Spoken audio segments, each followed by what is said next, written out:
할렐루야. 사랑하는 대강의 가족 여러분, 오늘 하루도 하나님의 말씀과 동행하는 삶이 되길 소망합니다.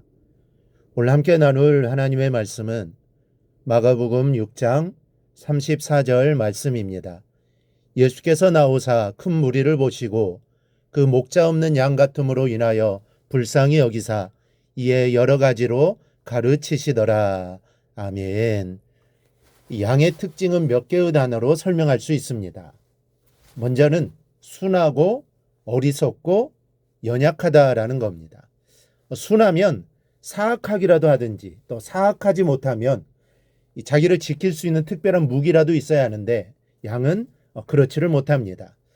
야생에 자란 양들은 그래도 자기 앞가림은 하지만 집에서 길러진 양들은 숙맥도 사실 그런 숙맥이 없습니다.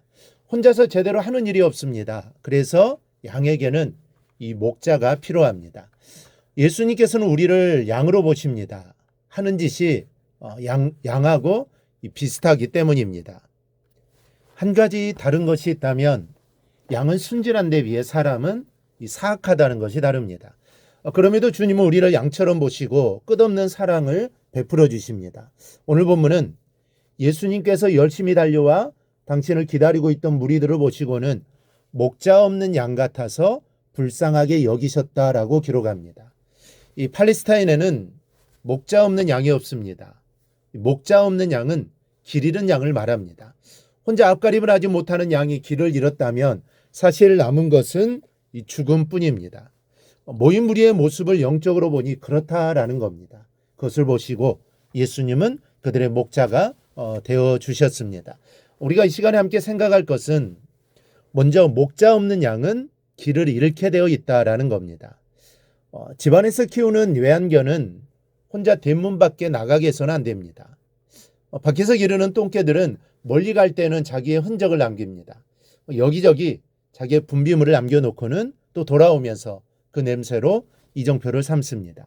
그래서 아주 멀리 가더라도 길을 잃어버리는 일이 사실 거의 없습니다. 그런데 외환견들은 집에서만 살다 보니 이런 본능을 잃어버렸습니다. 갇혀 있다가 밖에 나오니 얼마나 기분이 좋습니까? 이리 뛰고 저리 뛰고 난리가 나는데, 그런데 그렇게 골목 몇 개만 돌아도 제 집이 어디인지 분간을 하지 못합니다. 그래서 이 집을 잃는 겁니다. 양들이 그렇습니다. 오랜 세월 목자만 따라다니면서 살다 보니 이런 기능을 다 잃어버렸습니다. 오늘은 어디로 가서 풀을 뜯어야지, 또 어디로 가서 물을 마셔야지, 그리고 돌아와야지 하는 가장 기본적인 본능조차도 다 상실해버린 겁니다. 사람은 애초부터 하나님 없이는 살 수 없게끔 만들어졌습니다. 에덴은 하나님과 동거하는 동산이었습니다. 그곳에서 하나님은 사람의 목자이셨습니다. 그러나 사람이 죄를 범하게 되었고 에덴에서 쫓겨나게 되었습니다. 그 이후로 인간의 모습은 이 목자 없는 양의 신세가 됐습니다. 이 길을 잃어버립니다. 어디로 가야 할지를 모릅니다. 그래서 헤매다 살다가 인생을 마감하고 맙니다. 그런데 그런 인간들에게 예수님이 오셔서 말씀하셨습니다. 내가 곧 길이요 진리요 생명이니 나로 말미암지 않고는 아버지께로 올 자가 없느니라. 가야 할 길만 찾게 해주시는 것이 아닙니다. 먹고 살 진리도 주시고 모든 위협으로부터 생명까지 지켜주신다고 약속해 주셨습니다. 예수님께서 목자가 되어주시기만 하면 모든 문제가 일거에 해결이 되는 것입니다. 이런 시원함이 예수님 앞에 있기에 그 많은 사람들이 끼니들 잊고 예수님께서 주시는 진리의 영혼의 목을 축이고 있었던 겁니다. 그러므로 우리는 절대로 예수를 떠나서는 안 됩니다.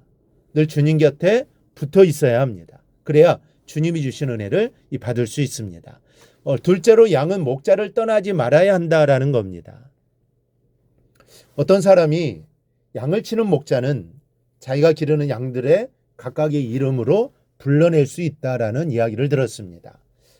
그는 사실인지 직접 가서 물었습니다. 목자는 양 한 마리 이름을 불렀습니다.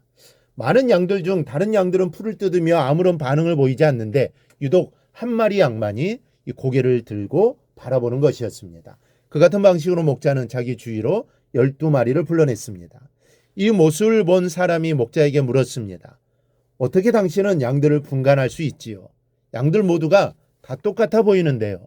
목자는 자기 양들 중에는 흠 없는 양은 하나도 없기 때문에 각각의 결점으로 자기의 모든 양을 구분할 수 있다라고 말했습니다. 그리고 목자가 양을 알아보는 것처럼 양도 목자를 알아본다고. 그래서 어떤 낯선 사람도 양을 속일 수는 없다고 이야기해 주었습니다. 그래서 그 사람은 그 목자의 옷을 빌려 입고 모자를 쓰고 지팡이를 들고서 양떼기에 갔습니다. 그리고 목자의 목소리를 흉내내 양들을 불러보았습니다. 그러나 어느 한 마리도 그를 따라오지 않더라는 겁니다.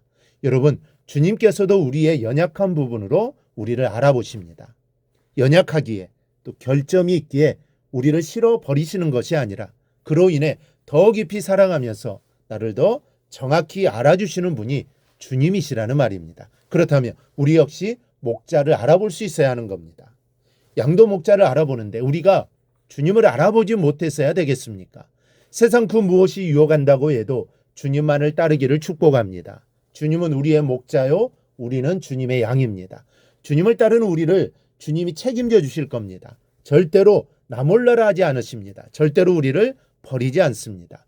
그 주님을 따르는 믿음의 양이 되기를 바랍니다. 그리고 그 주님의 인도를 따라 살아가기를 바랍니다. 오늘 하루, 아니 일평생 주님을 따라 주님의 인도하심을 받아 살아가는 저와 여러분이 되기를 주님의 이름으로 축원합니다.